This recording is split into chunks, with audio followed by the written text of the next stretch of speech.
Kali ni mesti aku boleh tahan lama sikit, confirm. Okay guys, yang korang tengah tengok ni, aku main game bodoh ni.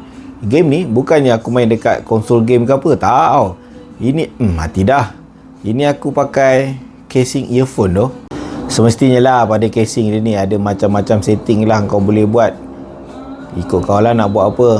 Ok, jom kita review dia. Casing dia belah dalam, dia buat warna oranye melekat macam ni. Memang betul-betul memberi perasaan kontra yang cantik menarik. Kita akan dapat satu lanyard, kabel Type A, Type C, buku manual mestilah dapat. Boleh pakai dalam anggaran maksimum 20 jam.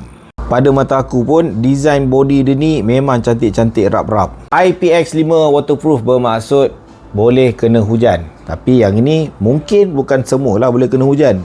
Again, mungkin earphone dia je. Yang ini murah boleh dengar harga. Yang itu murah dah mula sakit hati sikit dengan harga. Jadi kalau kau tanya aku, yang ini pun dah A sangat dan lagi best.